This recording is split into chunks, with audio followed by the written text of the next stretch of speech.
2024 обзор, последна част. Обзора, който много се проточи.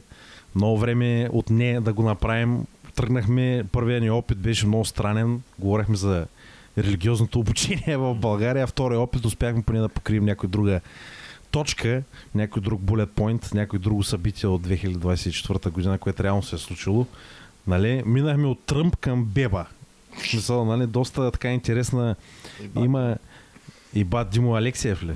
Да. И ние го закачихме леко само, нали? Ама само лекичко. Той не е кой знае какъв хайлайт според мен за годината. Беше нашумял по новините. Беше в последно време, наистина особено. Днеска ще е финалната част, в която вече ще минем всички останали събития, които не знам как ще ги скуизнем при положение, че те са 8 събития, пък ние 2 ги обсъждахме. Смисъл на 3 човека, поне 8 човека трябва да обсъдят 8 събития, наистина. Да. 2 ги говорихме 1 час, значи 8, ако трябва да следваме същата линия на разсъждение, трябва да ги говорим 10 часа. Може да не сме толкова образовани да дискусираме. Няма да навлизаме в прекалено може до някаква известна степен. Извинявай, ще прекъсвам. Не може ли да добавим нещо от живота си, например? Какво, например? Например, това, че ти си ги преживял тия събития по някакъв начин. И ти искаш да говориш за това. Особено първото събитие, което е bullet point, аз си ги преживяхме тези. Аз всички съм ги преживял. Живи сме като всеки ще се дава импута на базата на това, което мисли, това, което е преживял. Всеки ще се дава плющ пута. Плющ пут, да. Кое е плющ пута, че? Вместо трупут... Ти като Тикеро пута на Рамштайн песента, плющ пута. Добра аналогия, добра. Да. Ама не значи трупут в интернета. Трупут е пропускателност или пропускливост. И това означава колко информация се предава за секунда, пример. Това е скоростта на информацията. Като бандуита е различното. Бандуита, значи представете си една тръба и бандуита е ширината на тръбата, а информацията като вода, тя е в тръбата. И не можеш твърде много вода да предаваш, ако тръбата ти е по-малка.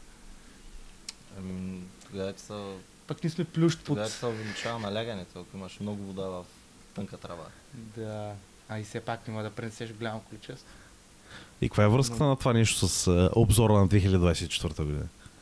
Нашия плющ под... Факта, че това предаване... Че гърлото с стяга, брат ми внимае в картинката. Това е. Ние сме водата, нашето знание. През призмата точно. На същността на реалността, която реално е тръбата и дебита става по-малък и по-малък. Брат ми, пак нашата вода прилия, така. Тоест викаш да не прекаляваме с словото и информацията и разсъжденията, защото ще пръснем под прекалено много разсъждение. Или да ни разширят малко тръбата. Малко спекулум. Понякога е добре в словото да изгърмиш тръбата, нали? Да системата да експлодира понякога. За да може водопроводчика да я поправи след 4 месеца. Водопроводчици се правят повече пари от IT специалисти вече, човек. Някои държави. Империално е доказано. Империално, да. Така, 2024 беше изпълнена с много мащабно интересни, диви, луди моменти, които се заслужават тяхното внимание и тяхната дискусия в крайна сметка. Една доста интересна година в крайна сметка, която ще остане в историята. Вече говорихме за победата на Тръмп, която е историческа, но и не само. Штура година като цяло. Вие как преживяхте годината, момчета? Смисъл, как ви се стори? Беше ли луда или беше скучна? Беше исторически учебник направо за мен. Нали? Да. Преживява много, израсна много в тая година. Ще се пренаписват учебниците. Може би ще го учат това нещо. 10 години. Особено този подкаст ще го учат в училище като... Минимум. Да. Това е по информатика. Да. Ще анализират подкаст. Да. Просто ние такива труд... Ще сме жабата на биологическата стая. Такива труд бомби ще фърлим, че просто ще стане скандално. Да. Защото ние сме един извор на информация. Някой ще каже, нищо не дава, не тече изобщо. Други ще кажат, вие ми счупихте системата. Нали? Вие направо ми променихте парадигмата. Разширихте ми тръбата от всякъде. Да. Така, да започнем с първото събитие, което трябва да обсъдим. На българско ниво. Но в българския контекст, значи минахме от политическия контекст с Тръмп в българския контекст с Беба и сега време да ги обединим в следващата точка. Българският политически аспект. Да, българо-политическия аспект. Само да я кажа по някои теми като Беба, нищо не мога да кажа, защото само ще изразя лично помпане. Ние Ние го обсъдяхме вече, не са пресени. Помпането има кой да го прави. Да. Така, тая година за 8-ми път се явихме на предсрочни парламентарни избори, момчета. Много хубаво биш. Да, нали? да. Кеф ли ви е на правото на глас и правото да участваш в една представителна демократическа система е привилегия. Нали? Да имаш това право ти да изразиш своята воля и да оставиш своя отпечатък върху политическото управление на една държава чрез делата и чрез гласа си. Вие чувствате ли са привилегировани, че 8-ми път вече подред ви се дава този шанс? Че съм се привилегирован, че ще ходя скоро на избори пак. Нали? Толкова много сме се пристрастили към тая привилегия, че вече и 9 пъти ще ходим на избори тая година. Да чилим, какво да правим? Да. Той ни е работа. И най-важното е, че шоуто продължава. Нали? В какъв смисъл? Шоуто е на лице. Ако по-голямо шоу от избори, човек. Ами интересно е, че 8 пъти се явяваме на избори с 8 пъти еднакви резултати. Общо взето почти. почти. Четвъртия път аз почна да ми стана много смешно. Почна даже да им са кефя на тези хора. Ти легит така седят си, взимат си парички, правят си опити. И аз кому е те да правят опити и да се седя и така. Да. Е много хубаво. Да. Но вижте първо сега... Всеки път електоралното разпределение също. Той не знам дали го има в bullet point, ма влизат и излизат партии. Ами това е малко вратичка към следващата тема, която ще трябва да обсъдим. Разбираш ли ти как оцениш факта, че се появяват нови партийки, които влизат в парламент? Това хубаво ли е? Ами аз мисля, че нещо показва, това показва нещо, че се променя все пак, че е някаква, случва се някакво раздрусване. Не му е изгодно. Да ти кажа честно, не ме интересува. Да.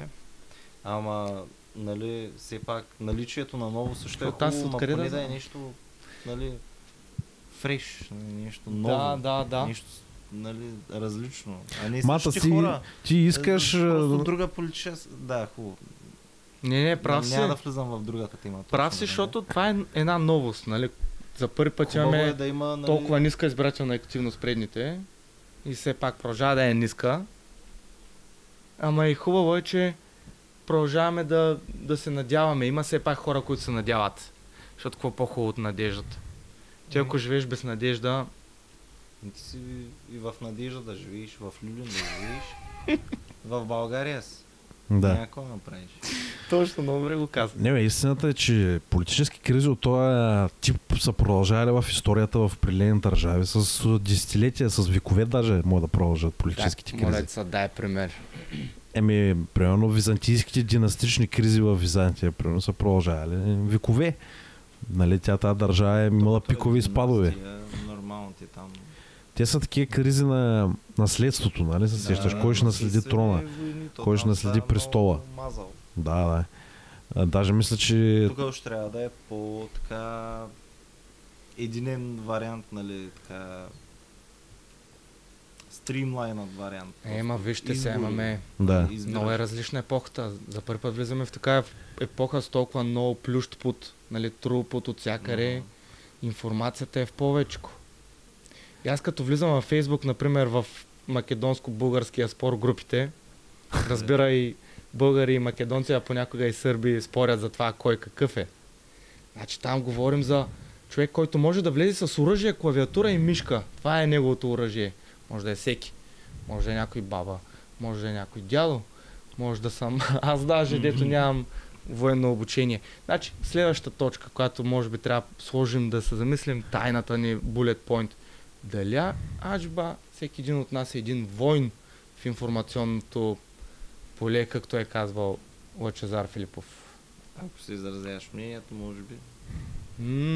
Ама... Ако не ги следиш нещата или просто ги следиш, ама само гледаш нищо не правиш, различна позиция играеш. Примерно пускаш, пишеш коментар, значи вече изразяваш мнение. В социалната мрежа. Да. Ако даже не знаеш за коментара и за, нали, за съществуването му... Мандас не се чуваш, човек, молята. Продължи. И че реално ти като използваш клавиатурата и мишката в социалната мрежа, ако щеш телефона или ако щеш скоро и по Voice Recognition, ти по всяко едно време можеш да си изразяваш коментара, по всяко едно време можеш да правиш пост по дадена тема и ти така си удръш, пардашаш. Ти си в информационното поле, в информацията, в плющпута. Нашия плющпут, да речем, не е толкова силен сега, не предаше много информация. 3-4 да ни го изгледат целият разговор, ние вече сме доставяш дигитален футпринт. Да. И сега някой ще каже, тия няма да ги гледам. Няма. Защо? Защото ти си казваш, искам и аз да плющя. И аз искам плющпут да правя. Ага. Не може ли? Аз ви предлагам другия път 10 човека на подкаст. 12 човека. Ще донеса аз още 2-3 микрофона и такива и готово. Защо? За да се върнем. Какво? За да се разгледат 12-13 гледни точки. Ага. Плюш точки. За да пръснем тръбата един вид. Да, от информационно пренасищане. Много кефки сте умни, обаче веднага хващате. Как да ни фаним, бе? Фащаме го. Аз опитвам да ви ги фащам. Ние обичаме да го фащаме. Добре, даже нямаше значение какво ще да кажа. Фащаме се го. Та в крайна сметка аз оставам с впечатлението, че ти не си доволен от това, че 8 пъти се явяваме на избори, докато ти го виждаш като нещо хубаво. Така ли? Има си и хубави черти, да. Според мен си има и хубави черти, защото в момента се прави една много добра статистика за учебници по история и това ще остави... Това не се прави по принцип. Сега колко пари да даваме за избори? Всичко е възможно. Вижте сега, всичко е възможно до някъде. Не искам да вземем позиция, защото така най-често стават погрешните изказвания. Но едно е сигурно. Ти оставаш информация след себе си.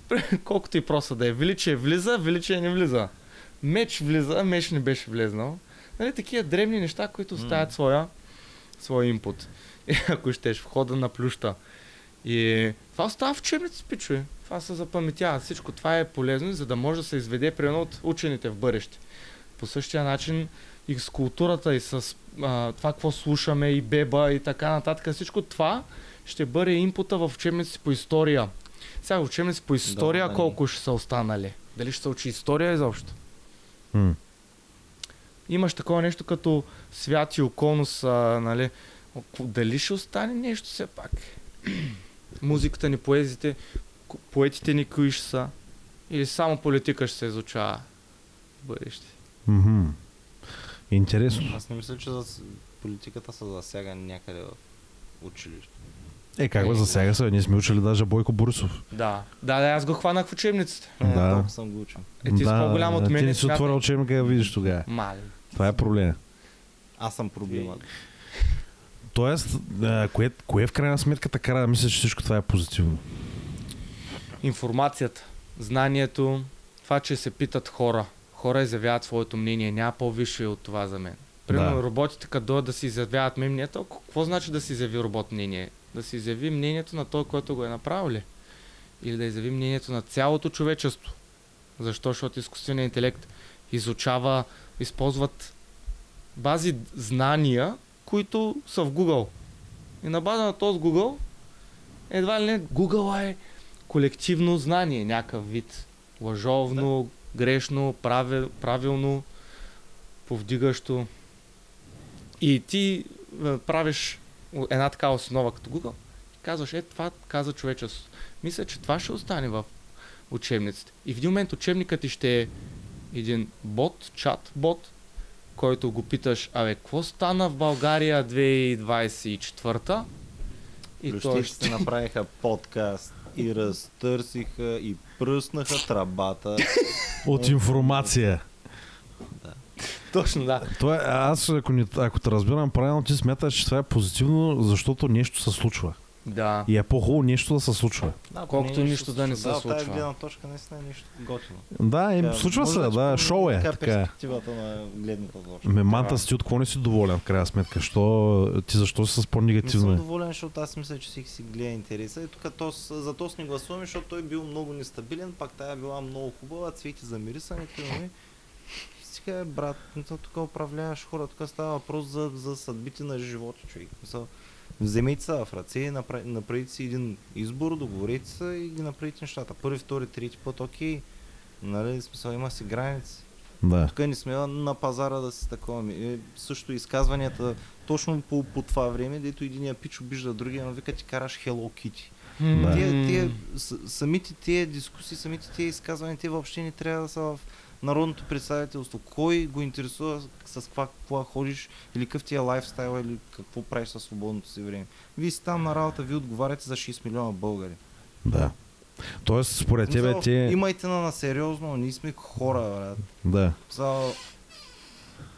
Аз ходя да гласувам, аз съм човек, дето се занимава с тези неща. Да.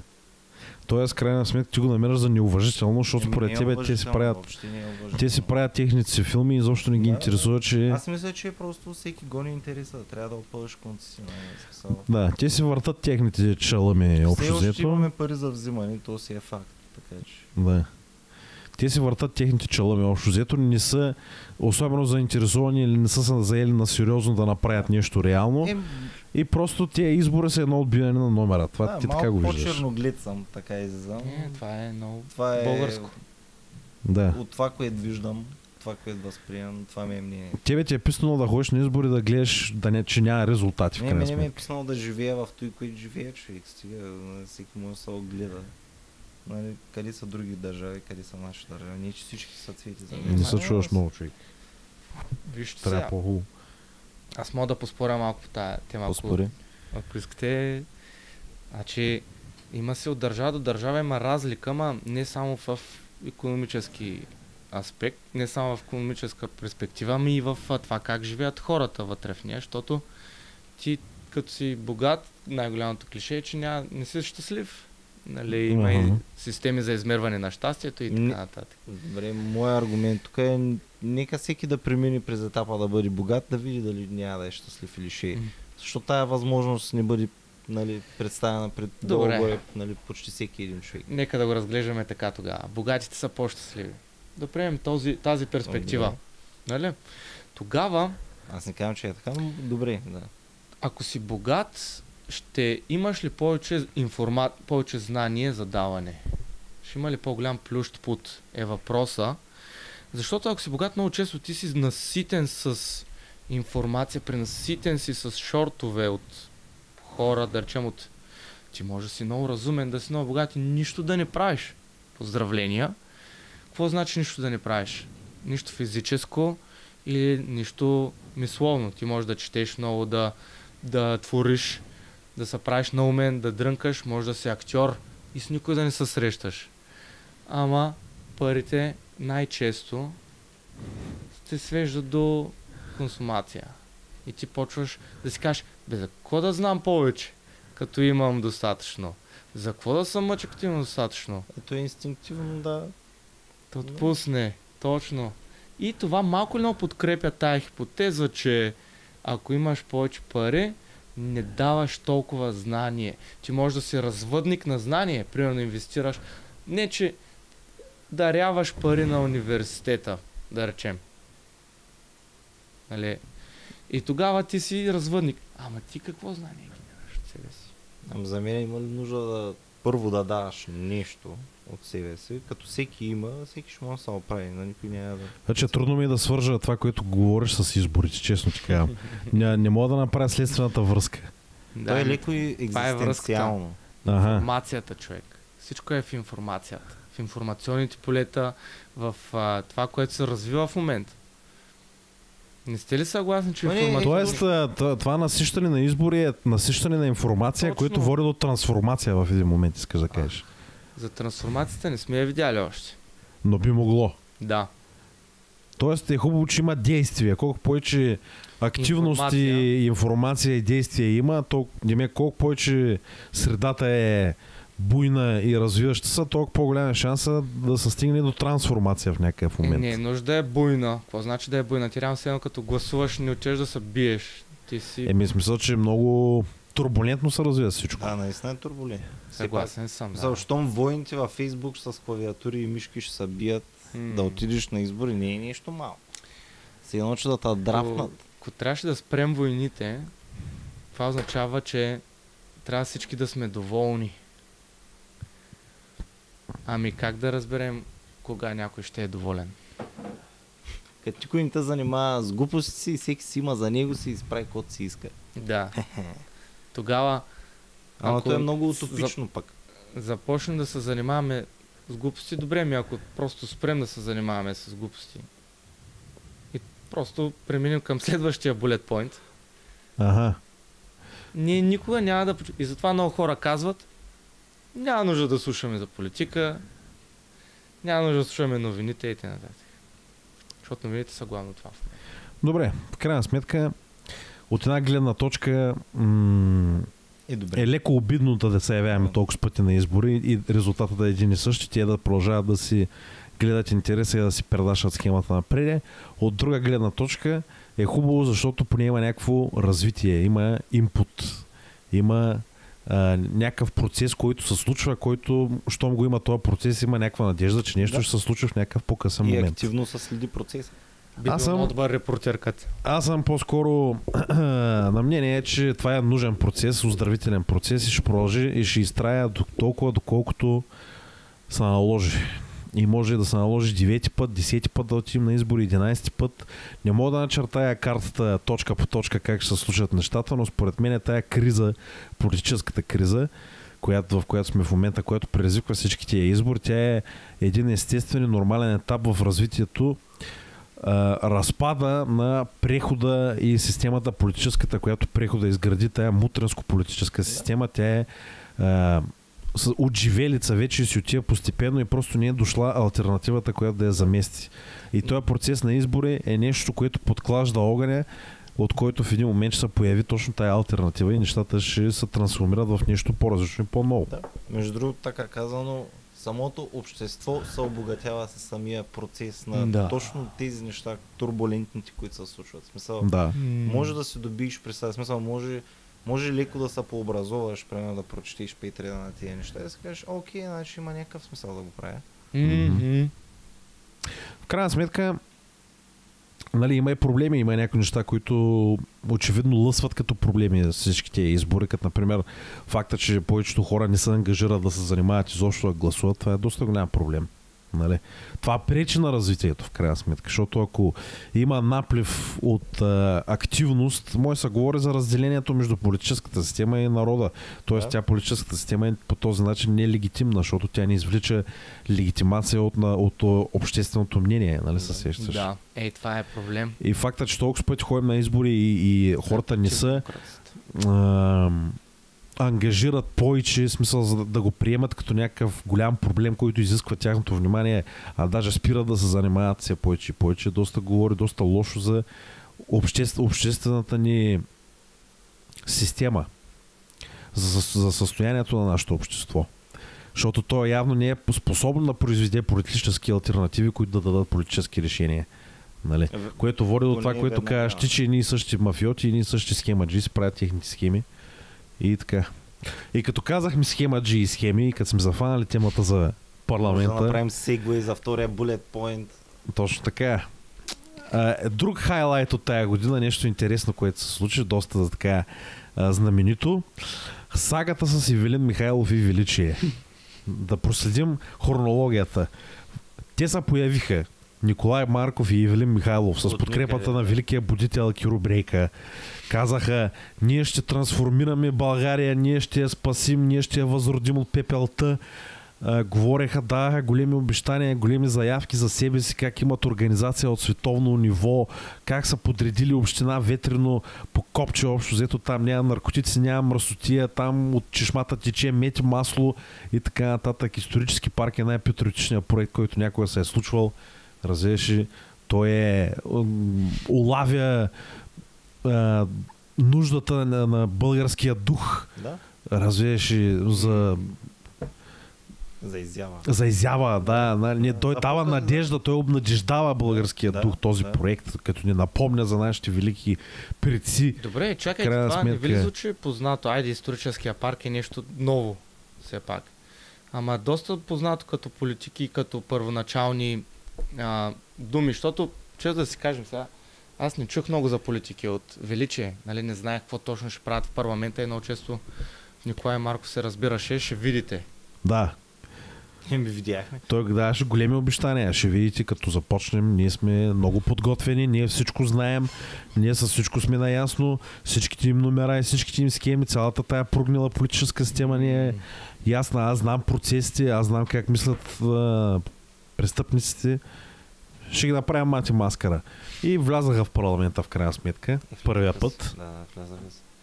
И какво стана? Скараха се като цигани. На втория ден тая партия, която беше от космически мащаб, Изненадата величие се разпадна на две части. Фракцията на Николай Марков и фракцията на Евелин Михайлов. Вашето е надеждата да не се губи.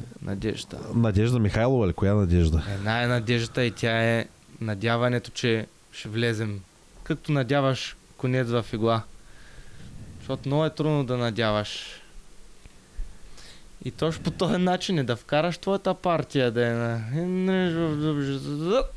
и хоп, да тя да се надяне. Добре. Че после да я завържиш. Че после да почнеш да шиш. Значи много време се иска. Тогава ви предлагам да продължаваме да се надяваме и да влиза, да не излизаме, а ни пак да плюнчим, да таковаме. Хоп!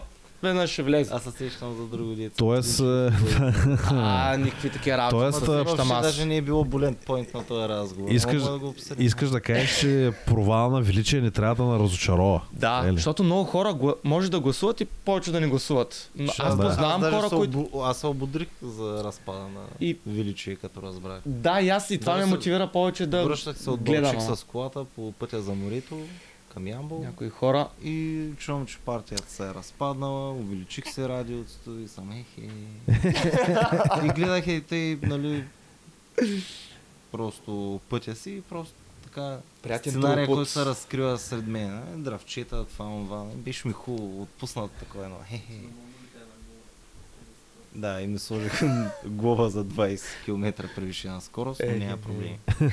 Тя беше платена с 30% отстъпка. Да. Може една цигара да видиш.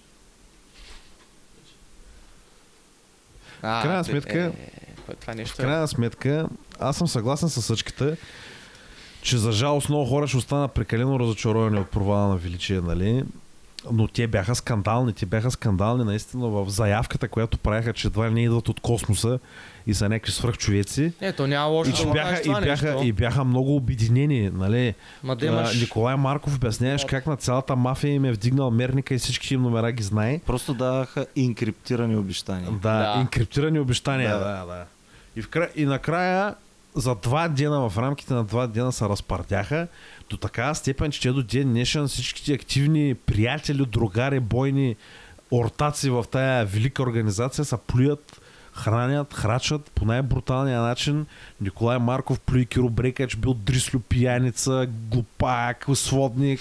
Евелин Михайлов, той бил глупак, сводник. Тя па плюят Николай Марков, бил дебел, шупар, гаден, мазен, мръсен, пари много взел, не знам какви работи. И са плюят и са хранят. И как така един човек, който уж цялата мафия им знаеше всичките им схеми, не можа да фани тънкия момент да ги предвиди по този начин, че се развият събитията, че да се разпаднат до такава степен и така да се хранят и така да се плюят. Не е ли скандално цялото това нещо? Чуйте да ни казвам сега, пичове. Ама защо трябва изобщо да става въпрос за личности и за това кой е правил? Ето той го каза по-рано. Що не става въпрос за политики? Какво значи политики? Ще се предложи такъв закон и този закон ще представлява нещо. Край. Може да го кажеш с 3 думи. Нещо, което просто начални етапи, нещо да се имплементира, нещо да... Пък от тия партии, от които чуваме никакви политики, те пак успяват да бъдат избрани. Защото гледаме някакво поведение.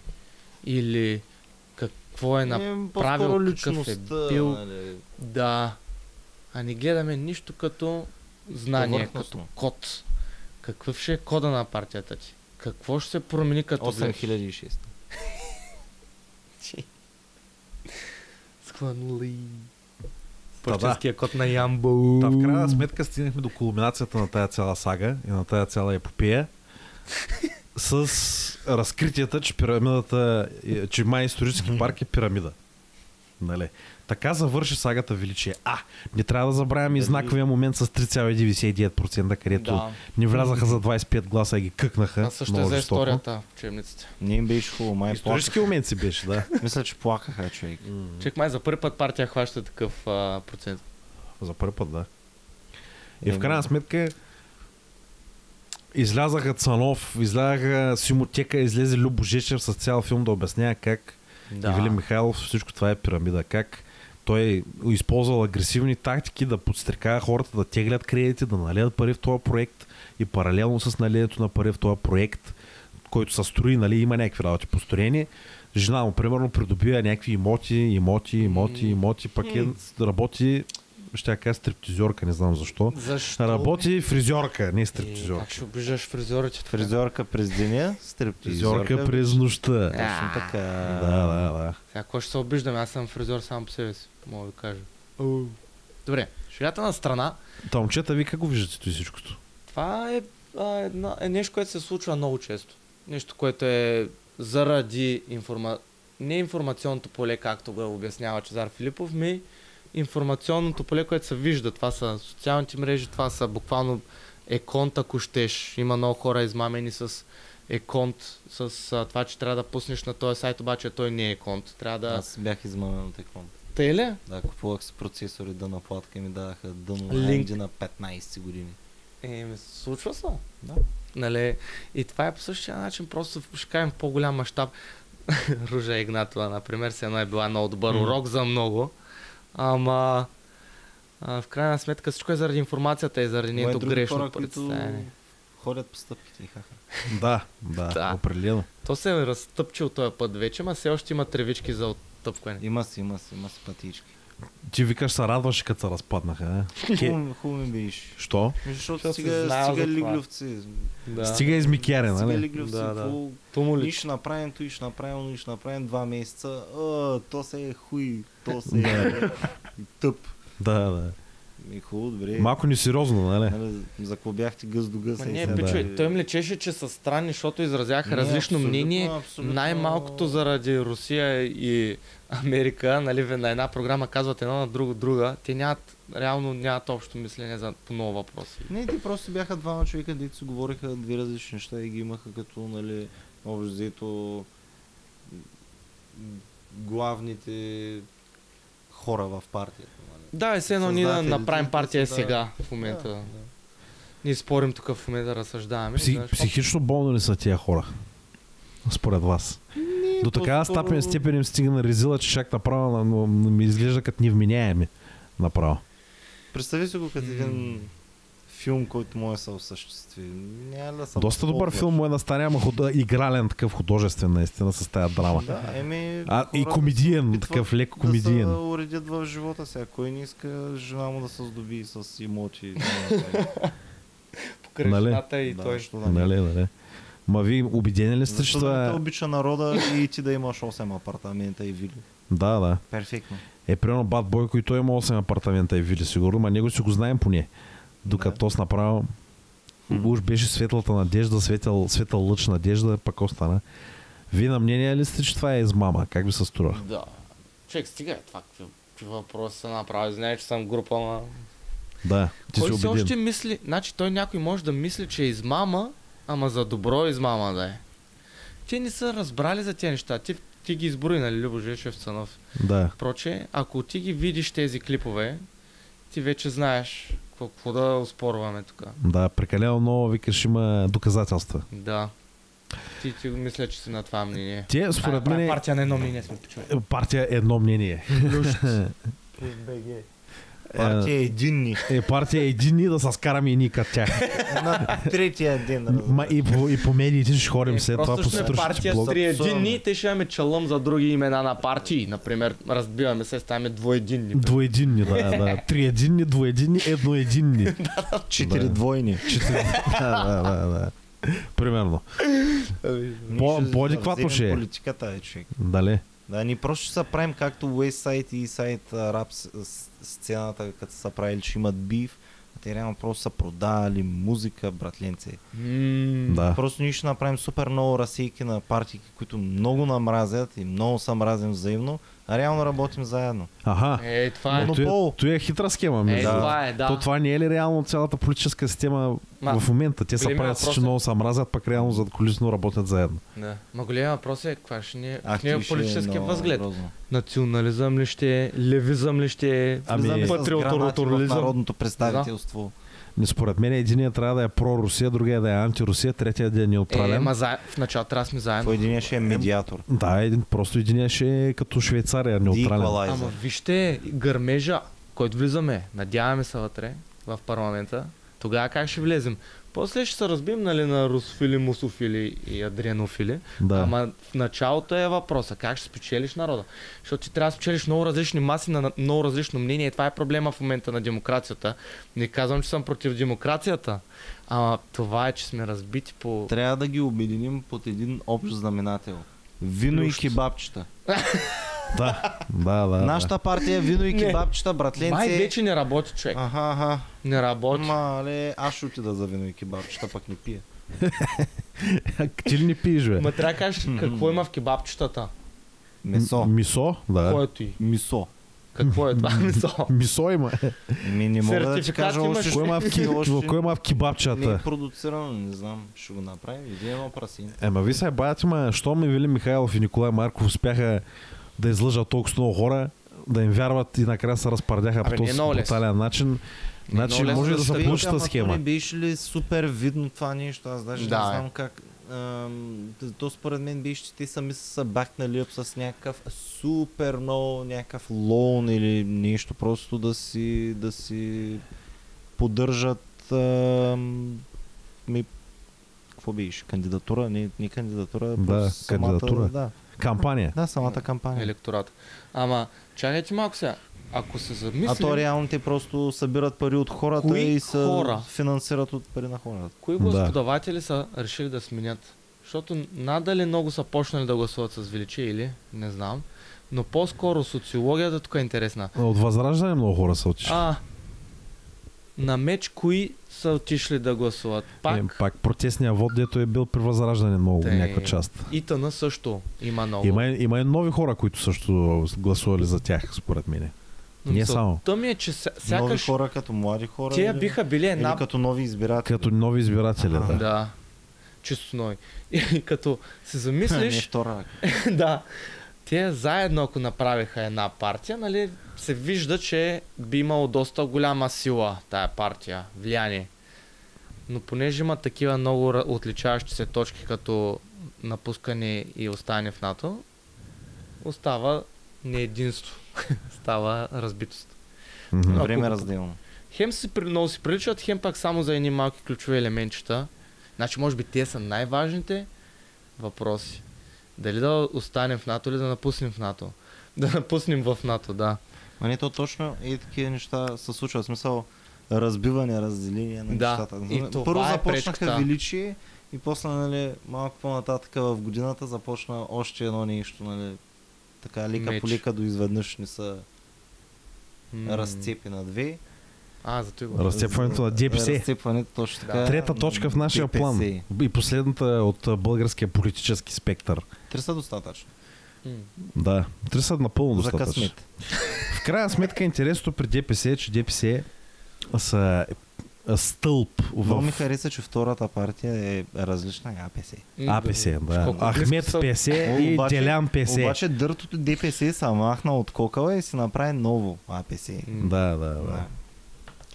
Общо взето ДПС е такъв политически стълб на българската система, политическа съвъпорението на прехода. Да. Интересното е, че точно Николай Марков, великият пророк, предречи, че много ми е интересно този човек, как познае някакви работи, които се случват наистина в действителност, пък след това, като се опита да... пък като се опита да направи негов проект, се издъни тотално, ама както и да е. Може би не си за... Да, няма. Та, според мен разпадането на ДПС на две части е част от процеса на разпадането на политическата система, изградена по време на прехода. Както говорихме като коментирахме самите избори. В крайна сметка, разбираш. Позитивно според мен, нека да отслабват едно с друго. Ще видим какво ще стане и как ще се разви това разделение. Дали единия ще победи, другия ще го превземе или така нататък. Някой може да бъде убит. Все пак те доста агресивно се подгоняха един друг. Пеевски чак го изгони Доган от Сарайти. Да не забравяме. Реално точно след разпадането Доганката не са ли поукри малко? Няма го много по телевизията, няма го много така да прави неща. Пък иначе бад Дилянчо, човек се изкача навсякъде, човек. Да. Пропагандира се, прави се някакви, нали, тук и шално протести, дет бабичка изимат интервю и тя господин Пеевски живота си за народа. И тя, жената на 90 години не знае какво се случва, разбираш ли, буквално за 100 лея ще каже, че Делян Пеевски, разбираш ли, Исус Христос на България. Да. Точно това ще те прекъсна. Нали, щяха го асасините. Интересното за тая бабичка е, тя се оплака, че президента ги нарекал стероиди. Президента вика наречи стероиди, че сме били. Какво е това стероиди? Как така ние сме стероиди? Има внуци, има деца. Ти ще обяснят за стероиди, за стриди, за стероиди, за аспержи. Всичко мога да я обяснят на жената. Само време да има.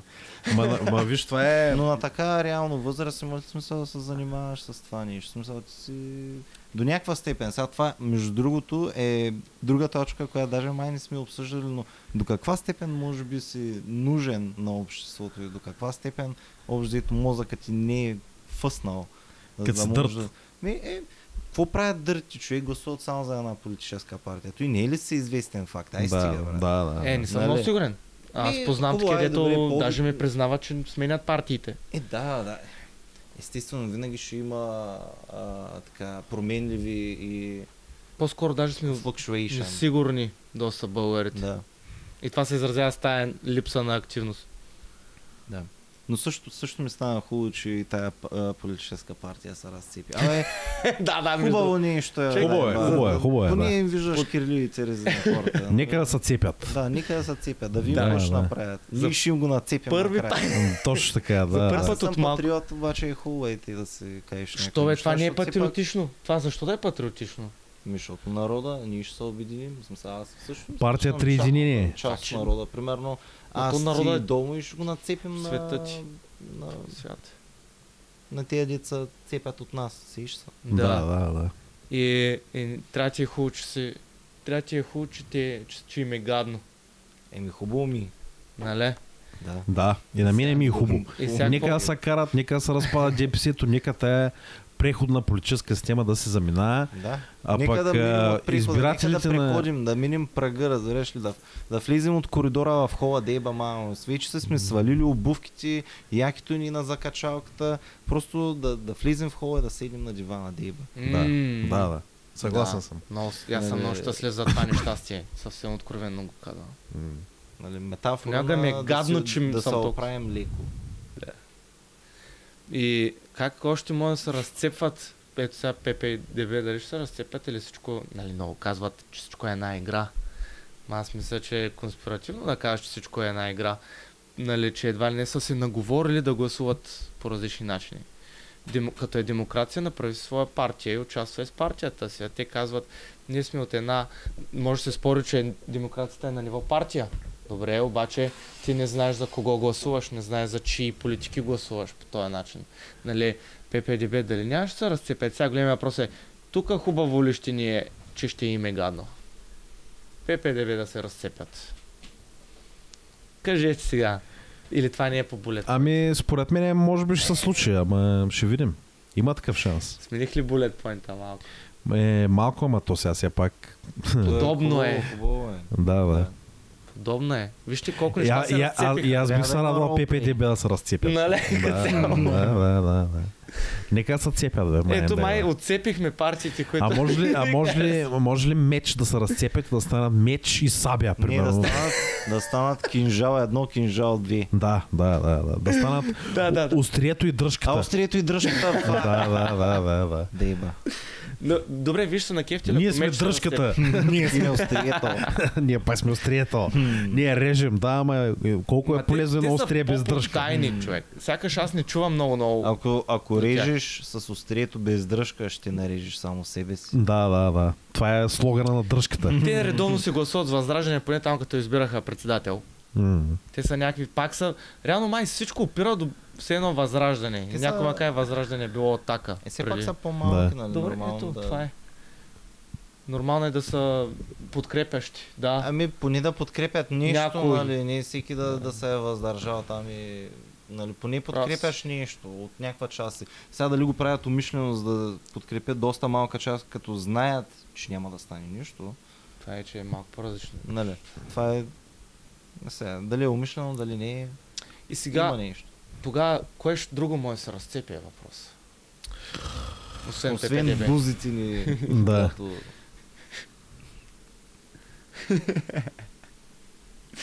Така, да минем ли към следващата точка в списъка? Да, следващата тема е извън българския политически ландскейп. Да, извън България. Тей? Не, нека Домо да каже за нея. Асад падна. Това също е доста значимо събитие в крайна сметка. Да. Ванга все пак е казала, че като падне Сирия, тогава ще започне голяма война между изтока и запада, и запада ще падне. И той. Да.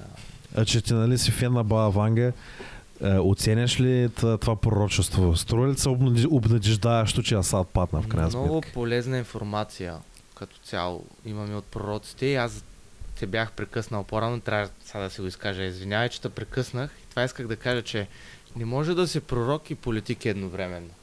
Ага. Защото колко много политици са идвали, са ставали пророци и не успяват. Нали, защото ти каза пророка Михайлов. И по същия един начин и тук трябва да се внимава много, защото какво значи война? Нали, уж имаме война вече. Имаме тук, имаме там. Mm-hmm. Тя не е ли започнала в някакъв малък мащаб вече? Да. Аз бих казал, че да. И ние сме Тя не се ли е разгаряла време? Разгаряла се? Да, и в един момент се замисляме тогава какво още да се случи, ако това се е случило до сега. И чувал съм и, не че толкова не е важно, ама съм попадал и на други такива твърдения и пророци, които са казвали, че човечеството няма да види, не е виждало нищо такова до сега, като това, което ще види през 2027 година. Когато новия Исус дойде на земята за третото причастие? Че може да е символ това, но едва ли не, че всички ще умрем. Много тежка война ще има. Той се нарича да Second Coming, той си същия, той не е нов. Няма да дойде Исус, както е на иконче, ще дойде друг Исус. Исус може да е явление. Цветнокош Исус. Кои са служителите на Исус? Архангел Михаил с огнения си меч ще дойде да поизчисти малко така. Но е кеф, че ги определи като служители. Те са на служба при него такива. На наряд. Да. Така е огненият. Тук имам един приятел огнения. Що да е огнен, нали? Защото много спорили? Не. Защото идва да чисти. Как чистиш? С горелката. Изчистваш вируси, изчистваш ненужни, затопляш, даваш новост. И когато се изчисти, ще бъде обновено, ма не само, ще бъде новото начало, което ще разчита на старото. И не трябва да си мислим, че всичко ще изчезне. Може да е много различни явления. Примерно, да умрем всички, добре, гадно е, да умрем много, примерно 99%. Или какво пък ако се разделим на две огромни касти, създаде се каста хора много прости и каста хора пък много знае, еволюирал човек. и това да е вече да се образуват индивиди. Сигурен съм, че тия, дето много знаят, тайничко ще ходят да се саскат от простите хора. Тото и стана сюжета на всеки футуристичен, научно-фантастичен филм, общо взето. Да. Създаваме го. Продукции, пишете ни. Да. Плющете ни, да. Така е. Извинявам се, че заемам цялото място. Кажете ми кога да спра. Тоест, крайна сметка ти смяташ наистина, че предстоят глобални процеси, които ще променят света, които може да напречистят. Да. Да започне нова фаза в нашето съществувание, общо взето. Не, че вярвам до суш на Вангама и добре, че тя не е казала с точност нещата, защото кой знае какъв паралелен свят ще да съществува. Не знам. По-скоро трябва да взимаме под внимание тези изказвания на пророците и да ги записваме, да ги анализираме, ако щеш на игра, ако щеш по дълбок начин, ако щеш по всякакъв начин. Това е информация, това е част от нашето информационно поле. Нищо не трябва да остава скрито и добре, че са някои системи, добре, че са всички даже, които съхраняват информацията и я предоставят за човечеството. Нали? Не само да я съхраняваш, да си тайничко, да си извличаш някакви изводи, но да го предоставяш, всичко да е достъпно, всичко да е свободно и да открием смисъла на цялото нещо. Има ли? Или виж как няма смисъл? Вярваш си, щом търсиш смисъла. Вярваш съм, да. Вярвам, че има смисъл. Не определено сега тая смяна на режима, нали, там тя отвори много въпросителни. Интересно е кандидата, който ще го замести Асад, който е бив член на Ал-Кайда и американците го подкрепят с евреите. Да. Израел завзе някаква част от Сирия. Турция завзе някаква част от Сирия в крайна сметка. Тая държава се разпърчетоса, но се говори, че руснаците в крайна сметка са се запазили тяхната зона на влияние, някакви много ключови бази, които им трябват, за да продължават операциите си в Африка. Изглежда ли, че са се разбрали? И това са такива промени по шахматната дъска, както например сега цветните революции в Грузия. Има турбуленция в Казахстан. Войната в Украйна е ясна. Израел-палестинския конфликт е ясен. Всичко това е, обаче наистина може би говори за едно пренареждане на световния ред и едно пренареждане на световните сили. И това може и да е наистина началото на процеса, който ти описваш. Той е пречиствателният процес, за който и пророците, които са ни дали тази информация, намекват. Може би. Всяка следваща твоя дума, все повече ми се ходи да се пречистят от банята. Бе. Тъй, в крайна сметка приключихме политическите теми. Грозина, може би трансформация глобална. Ще видим дали Архангел Михаил ще слезе със светлия меч. Те първо ще разберем. Но да се абстрахираме от политиката и да заговорим за някои теми от живота. Хайлайти на годината, които са по-скоро от културен и поп-културен характер. На първо място Олимпийските игри и джендърите в церемонията. Как ви се стори? Хареса ли ви синия травестит, който беше легнал на масата в тая церемония? Как ви се стори? Не мисля, че съм гледал това нещо. Изчерпахме темата. Единственото нещо от Олимпийските игри е представлението на Годжира, което беше яко. Само това ти хареса? Много ми хареса. Ти не видя там травеститите, които бяха тайната вечеря? Аз не съм гледал нещо друго. Стана голям скандал. Говореха общо взето как това всъщност било вечерята на Дионис. Ама има пак някакви християнски символики вкарани, които не може да ги дисмиснем в крайна сметка. Нали? Интересен избор. Кое мотивира според вас да изберат по този начин да отворят някои да е Олимпийските игри? Изкуство ли е за вас драг шоуто като цяло? Защото за мен е просто един мъж облечен като жена, който прави някакви глупости и няма никакво изкуство в това нещо. Не, до някаква степен смисъл аз го виждам долу-горе като изкуство, защото все пак променяш мъжкото и го заменяш с малко по... Стават си... Не е толкова лесно да направиш от едно момче и да го мяза на момиче човек. Имат си начин на ходене, имат си начин на стилизиране. В смисъл самите тези костюми, начина на просто даже да си ушиш самия костюм или да го дадеш на някой. Самия грим, който ще си направиш. Самия, в смисъл, не ги следя много. Гледал съм ги покрай денишка, мисля, че правят стабилно шоу. Аз лично долу-горе... Ти си по-толерантно настроен. Да, по-толерантно съм настроен, защото някой път пада шоу. Те са пичаги хората. Като цяло наистина. Те се забавляват, те правят това нещо. защото им е интересно. За мен е леко кринж. Да, ама всеки може да се изразява както си иска, що да не. Смисъл, да, правят го малко по-показно, дали трябва да е на някои места, кой е да каже. Смисъл, то е публична изява, така или иначе случило се, има ли някакъв... Извинявай, че те прекъсвам, знам, че минахме политическата тема, ама да не забравим, човек. Министерство на културата трябва ли да дава все пак пари за това нещо? Защото аз не съм съгласен за това. Да. Министерство на културата да отделя колко милиона бяха. Двуцифрено число беше за Прайд фестивала. Двуцифрено число, Да. 20 ли е? Милиона, нали? 20 ли е доста найс. 20 ли е? Да, ама тъс драг кралица тук да прави драг шоу. First prize, 20 ли е? Да. Не знам, човек, аз мисля, че не трябва И драг кралиците лев да осем създава. слайс. Хора от обществото е, човек. Това е хора, които гласуват за тебе. Каквито и да са, няма значение. Истината е, че те хора не са истински хомосексуалисти, според мен. Ма няма значение какви са истински, бе, брат. Това е Пък уж хора, това е нещо, което идеята. правят. Те се идентифицират по този начин на тях. Това нещо им е присъщо. Добре, Как са да не беше иди- толкова сексуално поне. Нали? Да. Ама не Това е аз... малко по-сексуално, ама ти А като не си излизаш култура. на улицата и като виждаш някакви мацорланки, разбираш лица по прашки навънка и им се виждат цицорите от стотиените и всичко. Цицорите. Да. Пак е същото Ма то е нещо. същото. Ама кога Да. ти си плакнеш окото, нищо няма да стане. Ама това така се развъжда. Някои Тоест, хора са кефят ако ти имаш едното, ще имаш и другото. Тоест, ако имаш два, те пък ако ние, примерно, айде с уважение към всички батки, нали? Изкача батка така, ако ще го покажеш това, нали, да явим зарно на истинска жена. Другото се активира още повече. Другото расте. Министерството на културата развива реално и другото, давайки пари за това. Значи Министерството на културата трябва да ги облече, трябва да им сложи нормални дрехи, нали? Какво значи нормални дрехи? Сега, какво значи да се вижда зърното също? Така са много дълбоки теми. Ама на първо място Министерството на културата трябва да каже това изкуство може да даде нашата държава и това може да направи за развитието на човешката култура.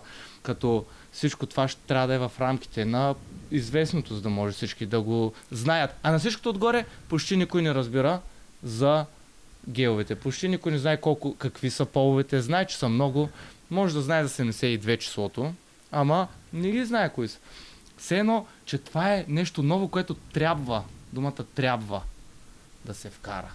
Защо трябва да се вкара? За да бъдем добри, нема сме добри по зърна. Или пък Тоест, според тебе, тук има една прекалена сексуализация, която Да. трябва да се избягва. Има си я. Има си я, дали трябва да е толкова показно направено, нали... За мен е профания цялото това нещо. Аз не виждам някакво, за да си изкуство, трябва да има някакъв скил, който вкарваш в това, което правиш. Разбираш, да е нещо много трудно усвоимо, за да го правиш. Великите художници, даже и в Ренесанса са рисували голи жени. Те са рисували реално истински хора, човек. Това не е това профани, или това нещо е Не. седяло векове някъде. Това нещо е супер безценно. Да, ама се иска много скил да ги нарисуваш тези голи жени, Точно. човек. Не просто се обличеш като жена и да Ти не правиш се там. обличаш, не, че аз съм го правил, съм се обличал, съм ставал драг queen, обаче това нещо също не е много... За ходи на 10 санта ток, брат. С 40... Кое е артистичното умение, което се изисква, за да го направиш той?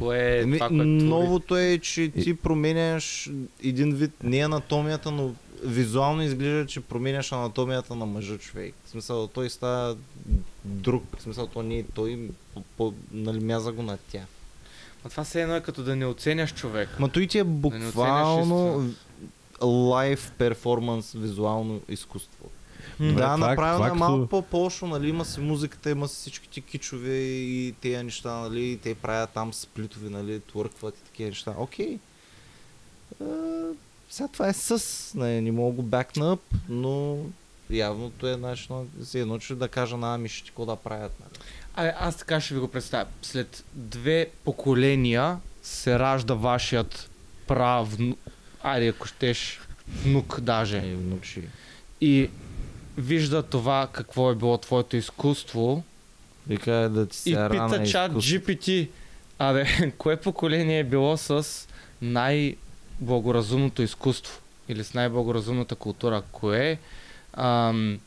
Кои произведения... Чакай, откъде произлиза благоразумието? Чакай, защо изкуството да трябва да бъде благоразумно? Какво значи благоразумие? Да е полезно за човечеството. И крещящо. Защо да не е нещо, което те отвращава? Нали, това е полезно за човечеството. Също е изкуство, брат. Так, добре, някой твърдят, че това е полезно за човечеството. Тоест, че ако едно изкуство е благоразумно, това означава, че е полезно за човечеството. Това че означава, в приемливите норми води до нещо хубаво. Реално не означава ли, че това изкуство реално е лишено от изразност, човек. Ти си в едни определени граници и в точно тия поставени граници влизаш и създаваш това нещо, което да е общо прието, общо признато и да е като етикета. Ама основните неща, кои са пак? Пошлостта, сексуалността, това. И хубаво, обаче на всичко като прекалено. Мога да предвидя бъдещето, най-забавните вицове са на кой му е станал човек като цяло. Но не, виж сега, аз съм на по-различно мнение.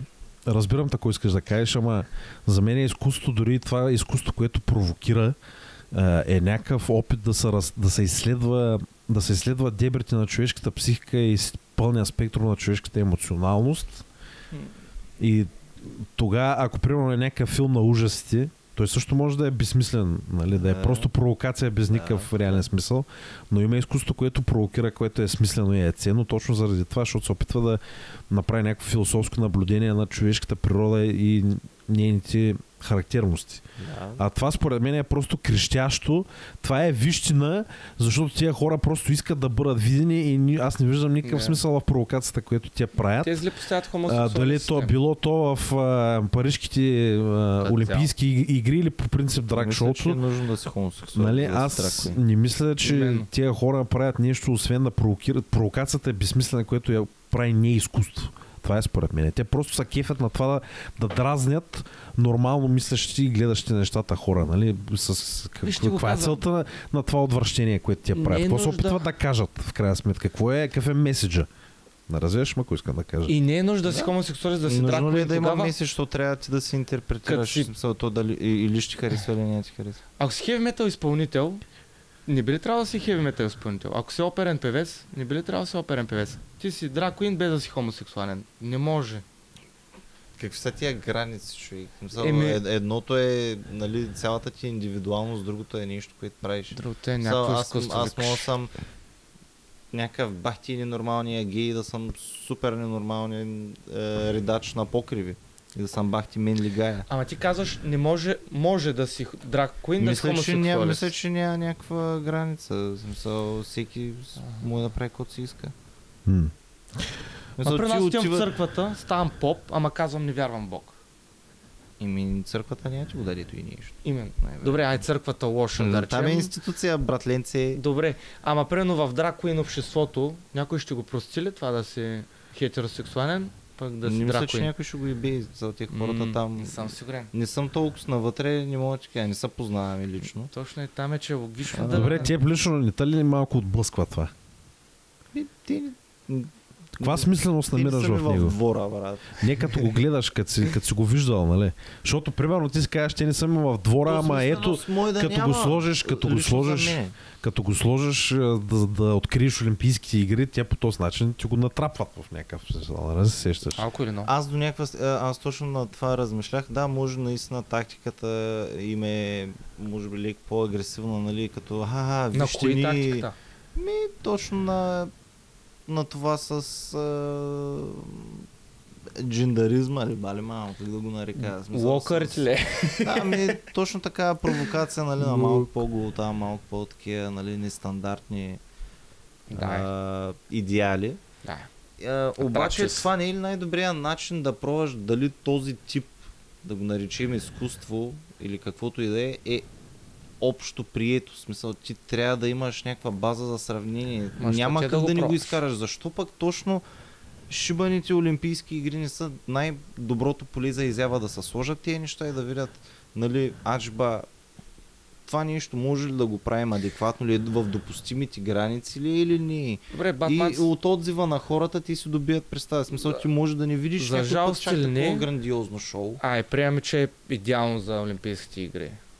Тогава обаче то вече беше омерзено, намърсено, омърсено до така степен, толкова омърсено, значи няма да е общо мъже прието. бият жени. Значи Къде се върнахме? Чакай сега, да не месим темите сега. Още говорим за... ще го има ли това bullet point с... Има, да, ще го отворим и това, нали? Защото тези нещата са свързани в крайна сметка. Да. И моята основна идея беше, че според мен няма меседж, няма послание. Разбираш, тия хора го правят, защото могат да го правят. Те са провокативни, за да бъдат провокативни. Те са отблъскващи, за да бъдат отблъскващи. Изкуството може да е провокативно и отблъскващо, ако се опита да ти каже нещо с това си качество. Разбираш, това го прави изкуство за мене. Другото е профания. И това е разликата между изкуството и профанията. Нали, и общо взето, според мен, изобщо тази церемония и този тренд за тези неща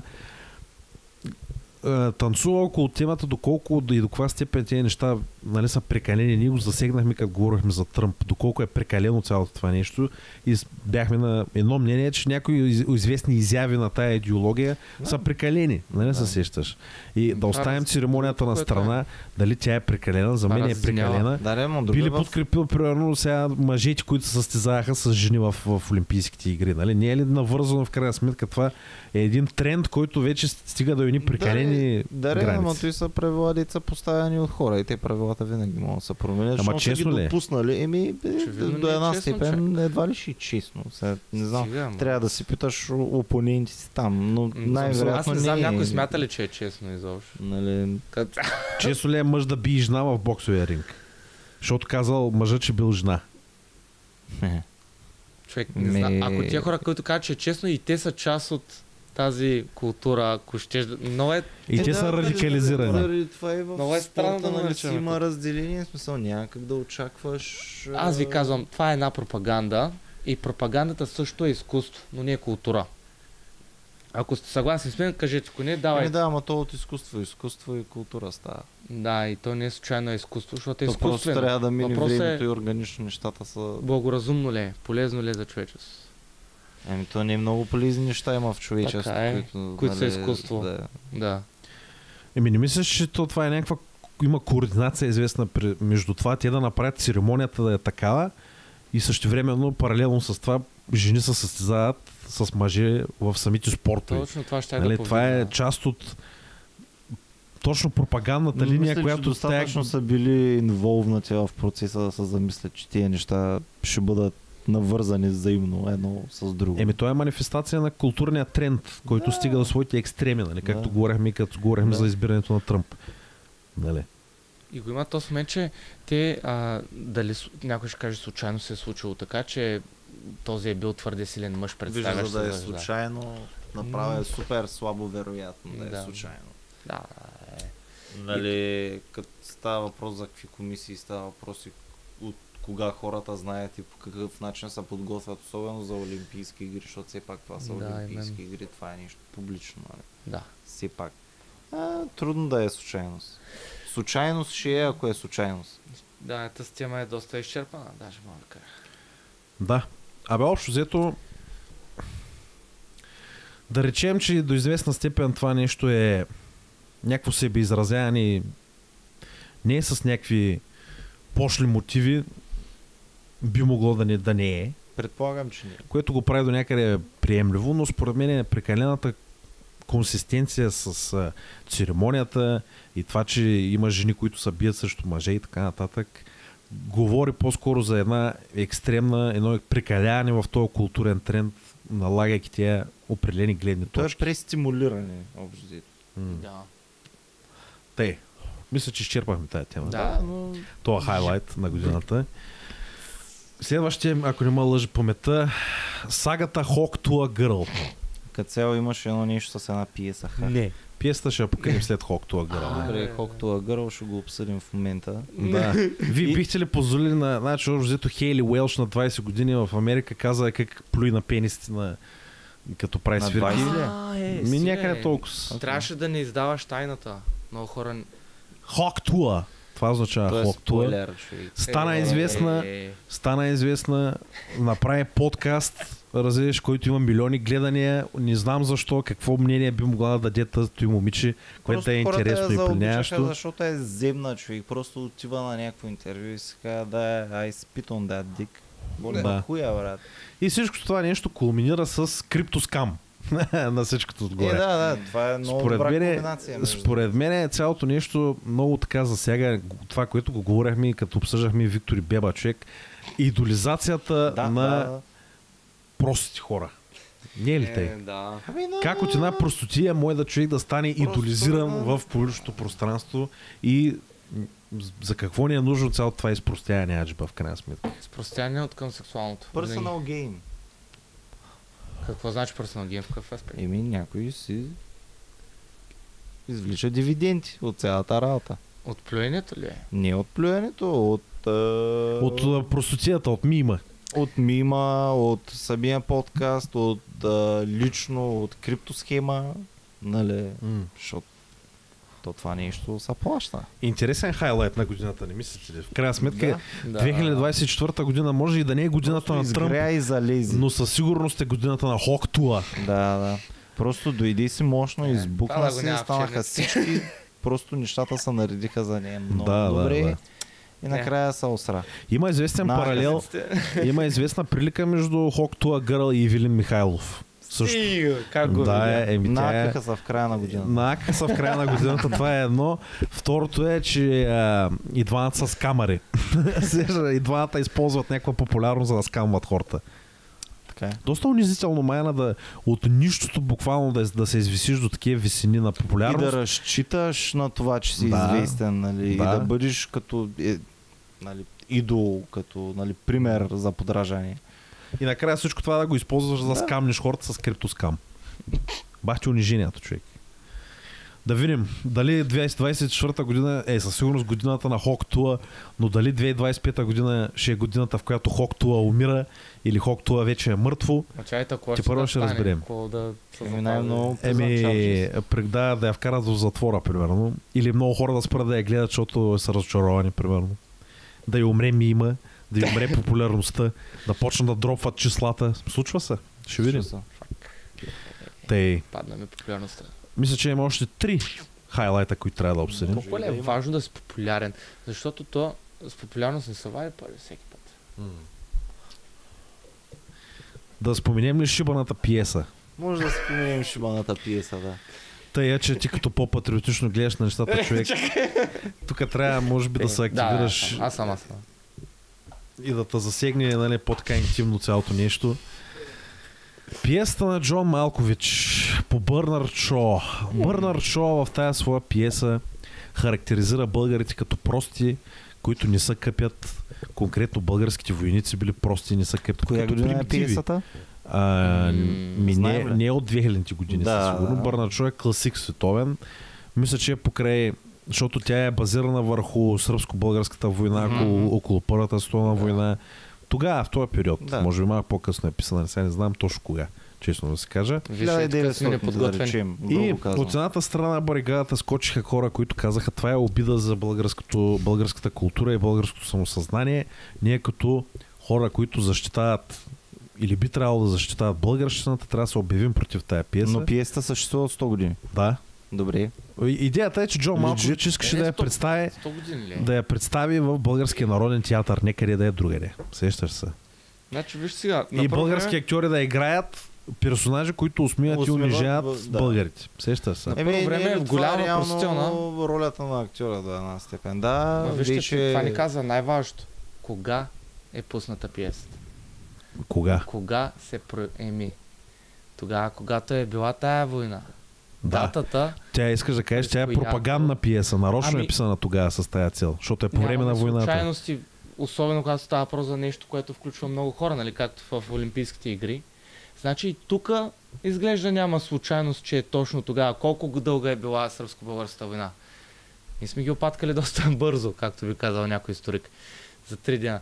И точно тогава колко пъти се провежда пиесата, нали? В началото не е известна, после става известна, защото има хора, които искат да изявят позиция. Нямам против никоя пиеса, но пак да разгледаме смисъла на нещата.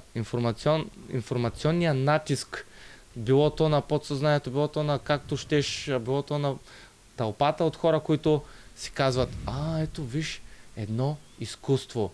Благоразумно ли е то или не е благоразумно? Защо точно сега да се направи? Значи, тук нямаме турци, нямаме хомосексуалисти. Имаме само българите и сърбите. Във военно отношение. Да. И в този смисъл ти да си създаваш смях за себе си, няма нищо лошо, нали? Казват, че е хубаво да си правиш шега на твой гръб. Нали? Ти си силен, значи. Да, но когато не е уместно, шегата ти не се получава. Mm-hmm. И това е моето мнение, че това не беше уместно. Дали е правилната публика или не?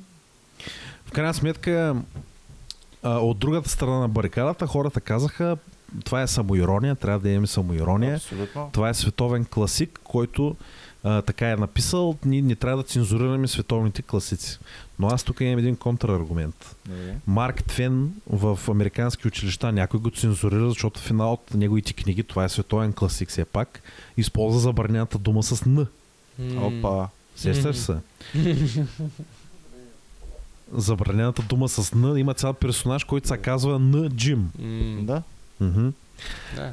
Ако е пиеса, която подиграва, или филм, който подиграва чернокожите, или е пиеса или филм, който подиграва хомосексуалните, същите тия хора, които се обявиха да я защитават тази пиеса и да се борят против цензурата, първи биха цензурирали този филм или тази пиеса. Шапка. Защо има за забранени категории от хора, които не трябва да бъдат подигравани, а пък за българите е позволено да бъдат подигравани. Да. По-малко сме от на Джим. Да, ама не е ли наша отговорност тогава сами да застанем, да защитим себе си и нашето си достоинство? Точно, че ние трябва да си имаме, нали, позицията над нещата, просто да се каже. Нали. Как стоят нещата? Да? Казаха като цяло. Нали, не е нужда да има бой, обаче това винаги прераства в бой. Ти трябва да знаеш, че ако идваш при българите, става бой. За жал, за нежал, това е положението. Да, защото в крайна сметка тия тръгнаха се бият пред Народния театър. Даже някои актьори ги понатупаха. Да. Което за мен е малко ненужна ексцесия. Трябва да знаеш коя държава си. Те казват, в България няма изкуство, в България няма култура, ама идват да правят изкуство и култура. Кое изкуство и култура ще се прави в България? Нали? Ти кажеш коя е публиката. Объркали са публиката и то е много жестоко. Защо жестоко? Защото няма нищо общо с това, което ние искаме да гледаме в театър. Според тебе ние сме в правото си да сме против тая пиеса. Да, и мога да кажа, че тия българи, които... също е... Някои българи, които са гледали пиесата и се радват и казват, вие сте тъпи, че се държите грубо и че дори в момента сте от Възраждане, от ВМРО и от циганите или от Африка. Тия хора, те не знаят най-вероятно, че това е точно в датата, когато се е провеждала войната, както и да звучи това. Е направено с някаква цел. Войната да се провежда, но и че на всичкото отгоре Домо го каза ключовия елемент, че ние няма какво да направим в собствената си държава. На нас ни е забранено едва ли не да влизаме в Народния театър като народ. Извинявай сега, точното и даже с цензурирането на някакъв велик класик, това е това. Тук засягаш един персонаж, който обхваща, нали, супер много хора и ти го конкретизираш и той е там. В смисъл, в тая пиеса лично каза, нали, че българин се казва смръдливко и никога не се е къпал, разбираш ли, и той има персонажа и той олицетворява, нали, целият този народ. Не, примерно, може би са споменати някакви неща. Да еба, те смиризливите българи. Или ти видя ли ги българите какви са с дикчи изпод тях? Нали? Затова до някаква степен играе ролята ти да можеш да се усетиш, нали? Точно с самоиронизиране. Ти да можеш да приемеш това, че имаш хубави, нали, страни от това нещо, примерно от това, че си българин, ама все има и някакви различни страни. Да, аз примерно не мога твърдо да потвърдя или да съм зад факта, че примерно българите миришели или имали дик чиз. Нали? Факт, не знаем много истории, не знаем много събития от историята, нали, в които са мирисали много народи. Да, но точно за това, нали, точно в този контекст няма как да цензурираш точно тая пиеса, защото са нахранили българите примерно 15 пъти индиректно, като примерно Байти Марк Твен, нали, е развил цял персонаж базиран на нещо, който е бил примерно съществена част от тая книга. Това вече контекстът е съвсем различен. Просто е много очевидно, че на тая дата. Аз не съм толкова за самата цензура, колкото ме дразни лицемерието в хората, които подкрепяха тая пиеса. Защото е на датата. По същия начин, както...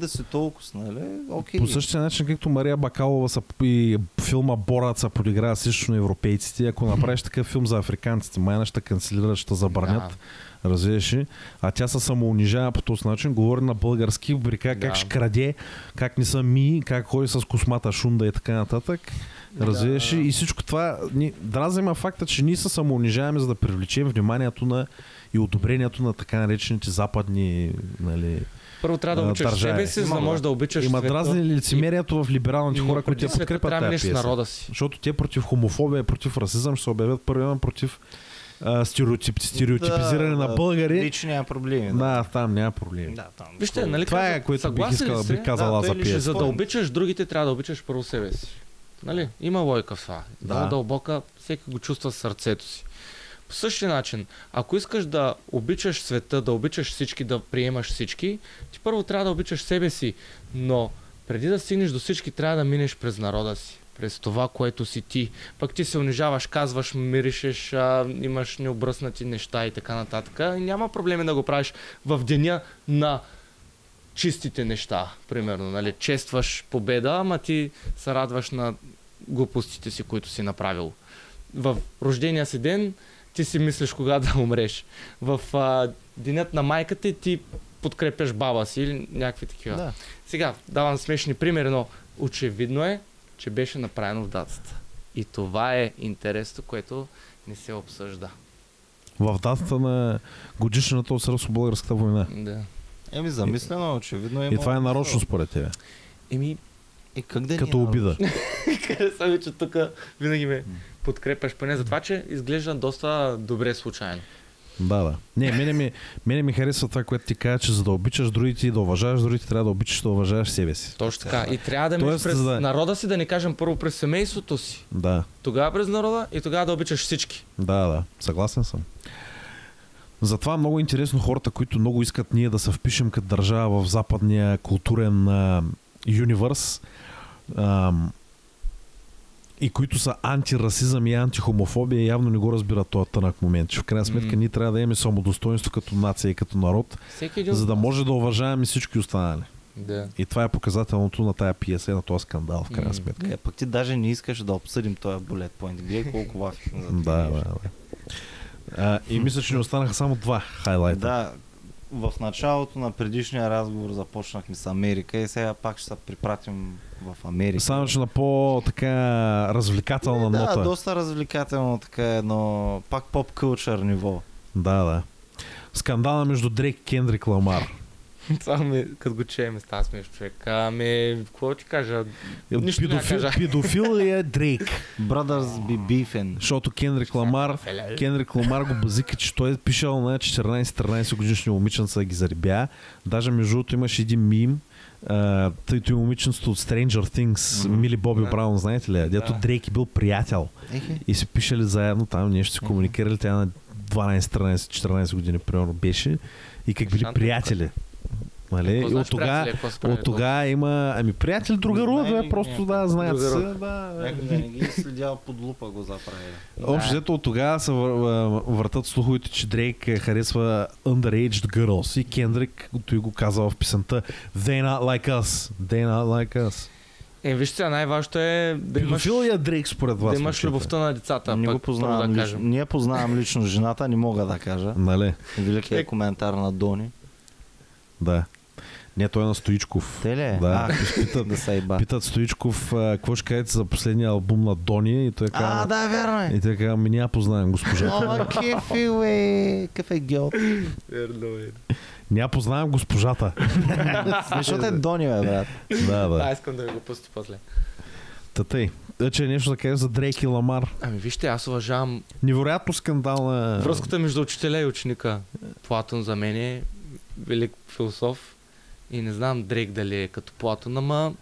От тази гледна точка да другарува. Грешки в разбирането на историята. Кендрик не е ли доктор Дрей Продиджи? Кендрик или Ламар, не съм сигурен коя е тази госпожица, ама мога да кажа едно. Платон и учениците му са били с много дълбоки връзки и тая една идея между ученик и ученичка или ученичество и каквото е това съществото, нали говорим, то трябва да бъде с обич, с другарство, другаруване и приятелство да бъде с близост, но да няма физически допир, да няма зърна, да няма допири и такива, няма нужда. Да не вземеш да се плъзнеш по плътското и да се отклониш от правата. Да стане малко връзката между учителя и ученика прекалено рискей. Не, вижте, да речем дори да няма сексуалност, примерно ще каже учителя, вземи ма размачка и малко така ученички, че просто ме заболя гърба. Така да каже размачка и са. Ама малко е трудно. Образованието приключи. Виж сега, между учител и ученик едно, между учител и ученичка съвсем друго обаче. Там вече други проблеми могат да се получат. Големите проблеми. Да. И какво приятелство би могъл да има 40 годишния Дрейк с 15 годишната Мили Боби Браун? Ви реално, нали, една скоба, разбрахте ли, че Ариана Гранде, но не 3 литра бира в България. Май е забърсала Джим Кери накрая, човек. Джим Кери ли бе? Да бе, тя си го обгражда от стабилно 7-8 години Джим Кери. Арианата му е много добра, много голяма фенка. Иска да го ибе. Като цяло много иска да прави хоктуа на този Джим Кери Пикок. И 7 години е пробвала момичето и мисля, че сега в момента са си гаджета, човек. Дали бе? Да. Тя на колко години? Той е на 60, тя трябва да е на 25. Да, нещо такова. Да, мой да е 29. Той е на 50 и косури, тя е на 20 и нещо. Тегал. Защо има такива амбиции, момичето, кой му е да я спре? Той Джим Кери се е дърпал. Между другото, новата приятелка на китариста на Led Zeppelin, Джимми Пейдж, е 20 години по-млада от дъщеря му. Приятелката на 27, дъщеря на 44-5 години. Той на Джимми Пейдж. Джимми Пейдж е. Димитър Пейдж е великият български китарист Димитър Пейчев от легендарната група Led Zeppelin. Ляв цеп. Лявата цепка. Да, лявата цепеница. Да. Пердаш младо. Те са рок звезди, могат да си го позволят в крайна сметка. Добре, Дрейк не е ли рап звезда? Той е рап звезда, ама ние говорим за момичета на 15, сеща се за 14 годишни, ние не говорим за тя да е на 25, хубаво. Сеща се. Джимми Пейдж е на 60, тя на 20 и косура. Ама тя вече е на 40, значи трябва му 12-13. Да. Направо, ако е на 30, трябва да е на 5, да е беби. Който както харесва, брат ми е. Ален Симеонов, моля те да гледай този подкаст, ще дойде при тебе. Здравей, ти си писал на това момиче в интернет? Да, meanwhile има само едно момиче, което пише в интернет. Радвам се за тебе. Заслужава се да търсим педофилите, защото нали, тези хора си имат проблеми с обществото. Трябва да ги фаним и да ги заключим в една клиника за педофили. Сега клиника и да ги бим. Все още трябва да се изучава науката, дали може да ги излекува тях, ама най-малкото поне да знаем, нали, както в Англия си е било, поне на вратичката му да пише този е Дрейк тука и беше еди какъв си, евентуално. Защото може детето да е лошо да си играе, да го дразни.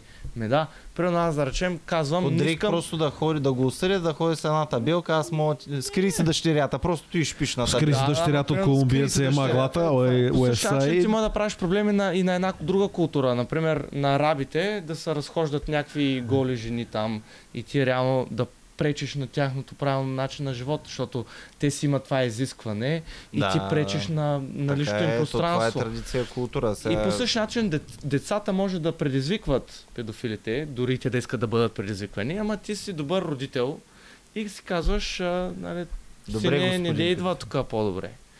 Или, ако имаш смелост, сине, мини оттам, кажи здравей, ама не бъди лош. Тоест, майка цяло не се появява пред тия хора. Да. Аз нямам нищо против 25 годишната путка да излиза с 60 годишния Джим Пейдж, ама на 13 годишно момиче... По подразбиране. Да, малко е too much. Може да подигнем въпроса, че много рано порастват децата, ама по-добре. Според мен вече то, нали, дете е такова подрастващо, няма човек, те като станат на 13 просто стават моментално на към 17-18. нали, начин на обличане, интереси, Сървърът компании, покачи от Хикс1 на Почва да се трусят, пият. Детството избледнява, пичове. В смисъл, ние сме, не знам, аз така просто го усещам, че сме от едни от последните поколения деца израснали и са се цъкали на сила, са имали приятелчета, израснали са, били са си навънка по цял ден, ходили са покрай гаражите, слизали са отдолу в гаражите, гонили са ги кучетата, гонили са ги хората, фърляли са камъни по колите, фърляли са балони или презервативи с вода от етажите и глупости. Нали? А сега в момента, нали, какво правят? Седим, цъкаме Fortnite и говорим за някакви мимчета, деца, буквално половин словосъчетание един мим и ти си уга-буга. Да, брат ми, разбирам, нали, братленци, генерация Jay-Z. Да, генерацията Jay-Z. Да. Кириси Патрашко. Я организа. Вижте, тогава какво може да направим изобщо по тая тема, да кажем последно за какво може да се подобри пред децата? Може да направим нещо и да дадем знания, и да дадем плющ пут. И също така да увеличим дебита на трабата. Знаеш какво е? Издаваме албум. Плющиците Unleashed. Смесица от балканско, метал, блуз, джаз, хип-хоп. Много информация, човек. Тегъл. Много тегъл. Да. И по този начин ще помогна на младото поколение. Да. Да, ще имаме примерно песента, ако си 60 годишен и би 13 годишен. Да, примерно.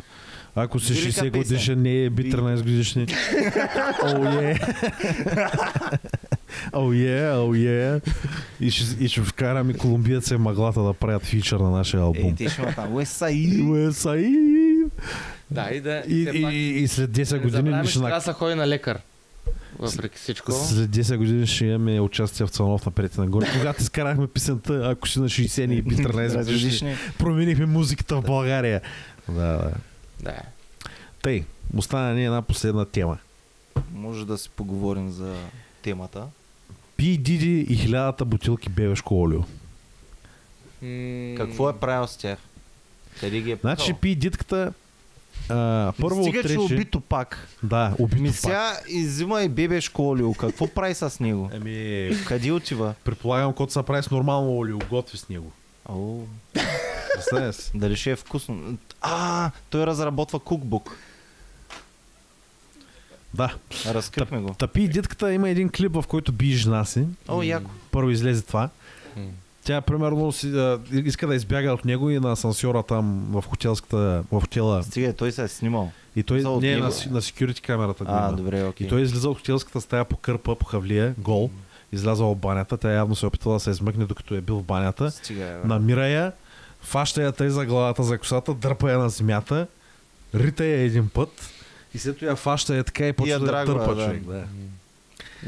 Това излезе преди федералния съд, федералния прокурор в Америка да излезе с дело против него, в което го обвинява в трафик на хора, подстрекаване към проституция. Проституция под насилствено с заплаха с насилие принуждава хора да проституират. За партията му. Да, как е организирал партията, в които е принуждава хората да правят какви ли не сексуални работи в големи мащаби, какви ли не лудори е правил, до такава степен, че след партията му работещите момчета и момичета, проститутки, които някои от тях принуждавани да бъдат такива, някои от тях транспортирани от други щати, чак ги е подбирал някакви и е пращал хора да ги взимат, да ги карат до него в Калифорния, за да присъстват. Били са им как е IV на български? IV. Венозен път. Била им системи общо взето. Системи и за да се възстановяват след фрикоповите, след всичкия този секс, всичките тези наркотици. Да, им е влювал системи. Има известен паралел с Андрю Тейт, който се говори също, че е подстрекавал жени към проституция в крайна сметка. Онлайн, нали? И 1000 шишета бебешко олио останаха мим, защото той за какво ги е използвал? Соса маже. Нали се сещаш? Да. Мазнал се е лекосос. Да си хапне момченцето. Оттам се роди великия мим Nice Try Didi, дето той се опитва да се обяснява, нали, да ги нормализира всички тези заради правила. Хората го ибават в коментарите. Nice Try Didi. Знаем състои бебешкото олио, какво правиш. Букуче. Да, и то е очевидно, че то се е зал. И са навързани, както при Джефри Епштин бяха навързани много известни хора, които са му ходили на острова, като Бил Клинтън, Стивън Хокинг. Нашия човек президента. Добре, ама заслужава да пуснем една конспиративна хипотеза все пак. И към P. Diddy също са навързани. Джей-Зи, бил таен агент и реално да е работил за разкриението на тия хора. Кой? Той да е бил плант, такъв вътрешен агент. И той да му се е налагал да прави тези работи и така да излезе за него, че е такъв, а всъщност той да се опитал да се добере до тях. До кои тях? Всичките те, които са уж той, ама всъщност не е. Ага. Да ги разобличи. Да, с оля и с такива гадости. Макар, че малко ми е нелогично, че той иска да разкрие тия хора, ама едва ли не подкрепя тяхната дейност. Едва ли че? Най-вероятно той си ги правил тия с работи. Интересното е, че десетилетия наред това се е случвало в музикалната индустрия. Той е свързан с почти супер много хора. И всички са го знаели най-вероятно. Леонардо Ди Каприо е ходил на него и партията. Той го има на снимка. Супер много известни хора са го знаели какво прави, обаче както при Харви Уайнстин всички са си мълчали и тук всички са си мълчали. Човек. Това ни издава ли невероятното лицемерие и прогнилия характер на холивудската музикалната индустрия. Има го. Дженифър Лопес. Опитнихме нейното име също. И тя имаше на снимка май. Don't be fooled by the rockstar I got. I'm still Jenny from the party. Jenny from the P. Diddy party. Да, и най-важното е, като се прибереш къщи, да ти... И я има ракията и салатата. Да няма нужда да ходиш на лекарка цяло. Аз бих се пуснал едно P. Diddy парти да видя как е. Малко цицки. Ще пратя на лекар тогава. При кой? При Милан ли? Кой то са? Да, Милан зад камерата, нашия продъкшн кру. Шараут. Чакай, ще го издаде.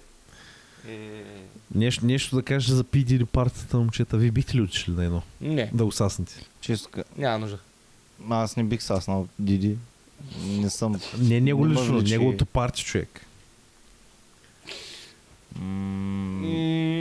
Прекалено ще ме е срам. Да, чисто прямо просто не бих отишъл, да. Legit choice. Ама ако никой не те знае, че си там бил отишъл. Ако си с маска? Не. Ако съм с маска, ще иска да ме ебат. Нали? Да. Тогава въобще не искам да се покавам очите там. Нали? Да, ти ще си казват, тук има BDSM shit. Да. Почна да търкат. Ти можеш с маската на Зоро, примерно, нещо е такова. Тогава вече ще бягат. Защото аз ще ги еба тогава. Вече ти би личал на P. Diddy парти. Абсурд. Отговор бе. Не подкрепям никого. Не ти ли е интересно да видиш как е там оргията, един връз друг, като в Ада? Се едно божествената комедия на Данте. Ако искаш да гледаш такива, айде сега, не са чак толкова достъпни такива гадости, ама като цяло това, ако искаш да го гледаш, това означава, че искаш да подхранваш своите страсти, пък аз мисля, че няма смисъл да правиш това. Да. Поради причината, че ти си ги имаш така или иначе. Кой да ги подхранваш, викаш? Да. Ти си ги имаш, те се задоволяваш си ги. Ти просто вместо да ги таковаш, направи си ти едно парти, бъди ти един P. Diddy, би си ги там, мажи ги с олио. Въпросът е да няма деца. Соса маже. Сос Kids Crew. Да. И да не е насилствено, ай се. Да, малко е прекалено, че ги насилва да го правят. Това сега все пак е много грозно. Малко с... Може ли P. Diddy да стане член на Сос Kids Crew заедно с Вирго? Понеже е мазал с бебешкото олио там си. Мазал ги! Соса маже. Сеща се. Мисля, че едноличните собственици на Сос Kids Crew или каквото е това сами трябва. Да. Може би ще го извикат. За тях би било чест. Да. Това беше 2024 година в един кратък, интересен, не знам доколко кохерентен или прозорлив обзор, но все пак опитахме се. Да, обсъдихме политиката, сериозни теми, несериозни теми, като Hawk Tuah Girl и P. Diddy. То не, че не е несериозно, ама нали. Имаше доста сериозни неща, говорихме за P. Diddy, нали, като става въпрос за трафик на хора. Доста си сериозно, да. Доста си е сериозно, често казвам. В крайна сметка... И да не забравяме, че го говорим на български този подкаст. За джендърите говорихме. Подигнахме вашата тематика с театъра. Да, за театъра говорихме, за Всичко културата, театър, за родолюбието, това е един театър, за изкуството и какво е изкуството в крайна сметка, мамка му. Да. Но това бе важните събития от 2024 година.